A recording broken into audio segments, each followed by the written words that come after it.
मैं पटना का रुख कर लेती हूँ। अमिताभ ओझा लगातार बने हुए हैं। अमिताभ, अभी तो 3 समन केजरीवाल को गए हैं, तो उनके पास तो मौका है, लेकिन 7 समन तो हेमंत सोरेन के सामने अब चले गए हैं। और क्या जवाब भेजा उसको लेकर तो तस्वीर सामने आ नहीं रही, लेकिन कहीं ना कहीं उन्हें लग रहा है कि कुछ सख्त कार्रवाई हो सकती है 7 समन के बाद भी, अगर वो पेश नहीं होते हैं। इसीलिए आज शाम को विधायक दल की बैठक बुलाई गई है। क्या रणनीति समझ में आ रही है? 7वां समन हेमंत सोरेन को भेजा गया था, तो उसमें ईडी ने साफ तौर पे कहा था कि पीएमएलए की धारा 50B के तहत आपको यह नोटिस समन भेजा जा रहा है, और इसमें स्थान और समय और जगह तीनों तिथि डेट ये तीनों आपको बताना है, जहां पर हमारे ईडी के अधिकारी जाएंगे और आपसे पूछताछ करेंगे। 2 दिनों का मोहलत दिया गया था और कल शाम हेमंत सोरेन ने अपना जवाब ईडी के दफ्तर में पहुंचाया था। और जो सूत्र बता रहे हैं कि इस जवाब में भी उन्होंने ना तो समय बताया और ना ही तिथि बताई है, लेकिन ये जरूर ईडी पे आरोप लगाया है कि वो जानबूझकर उन्हें परेशान कर रही है, राजनीतिक कारणों से परेशान किया जा रहा है।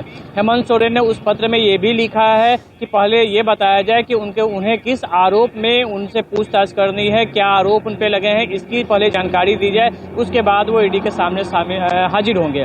लेकिन दूसरी तरफ आज जब ईडी का कल का समय समाप्त हुआ था, आज सुबह से ही हेमंत सोरेन के पास करीबियों के यहाँ ईडी की छापेमारी शुरू हो चुकी है। उनके जो मीडिया एडवाइजर हैं, उनके जो पर्सनल सेक्रेटरी हैं अभिषेक कुमार पिंटू, उनके घर पे रेड चल रही है।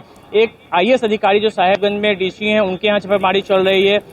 ये 2 बिल्डर जो खास हैं हेमंत सोरेन के, उनके यहाँ छापेमारी चल रही है। और एक जो होटवार जेल का एक सिपाही बताया जाता है, उसके यहाँ भी छापेमारी चल रही है। तो ईडी की कार्रवाइयां आज तेज हो गई हैं। हेमंत सोरेन को कहीं न कहीं यह डर सता रहा है कि उनकी गिरफ्तारी हो सकती है। हालांकि जब उन्हें पहला सम्मन मिला था, उसके बाद से वो लगातार कोर्ट भी गए थे, हाई कोर्ट गए, सुप्रीम कोर्ट गए, कहीं से उन्हें राहत नहीं मिली थी। और उसके बाद वो लगातार समय मांग रहे थे, कभी व्यवस्था का हवाला दे रहे थे, तो कभी वो झारखंड से बाहर होने का हवाला दे रहे थे। लेकिन इस बार ईडी ने जो 7वां सम्मन भेजा है, उसके बाद इन्हें अपनी गिरफ्तारी का डर हो गया था। और यही वजह है कि आज शाम उन्होंने विधायक दल की बैठक बुलाई है। इससे पहले 1 जनवरी को एक जो झामुमो के विधायक है सरफराज अहमद, जो गांडे विधानसभा क्षेत्र का प्रतिनिधित्व करते थे, उनसे इस्तीफा लिया गया, इस्तीफा उन्होंने दिया और उसके बाद तत्काल विधानसभा अध्यक्ष ने उस सीट को रिक्त भी घोषित किया है। और ये माना जा रहा था कि कहीं न कहीं कल्पना सोरेन जो हेमंत सोरेन की पत्नी है, गिरफ्तारी की स्थिति में वो अपनी पत्नी को झारखंड का नया सीएम बना सकते हैं। हालांकि इस बात को लेकर उन्होंने कल शाम में इनकार किया है कि ऐसी कोई बात नहीं है। लेकिन सूत्र यही बता रहे क्योंकि एक बड़ा कानूनी पेच भी उसमें फंस गया है कि झारखंड में इसी साल के अंत में चुनाव होना है। और निशिकांत दुबे सहित कई विपक्ष के नेताओं ने ये आरोप लगाया था, जो हवाला दिया था महाराष्ट्र की घटना का, इसमें कि 1 साल के भीतर उपचुनाव संभव नहीं है। तो इसमें कल्पना सोरेन का मामला फंस भी सकता है। तो इस वजह से काफी परेशानियां हैं हेमंत सोरेन के सामने। और फिलहाल आज 4 बजे से झारखंड झामुमो विधायक दल की जो बैठक बुलाई गई है, उसमें कोई न कोई नतीजा मिलेगा।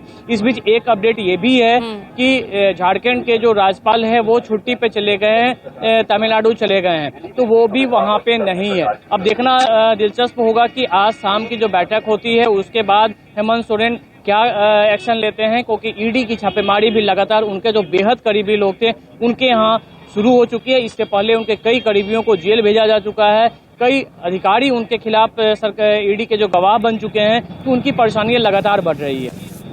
ठीक है, परेशानियां लगातार बढ़ रही है, उसका हल क्या निकालेंगे ये आज शाम को कुछ तस्वीर साफ हो जाएगी जब विधायक दल की बैठक होगी, जब हेमंत सोरेन इस बैठक की अध्यक्षता करेंगे।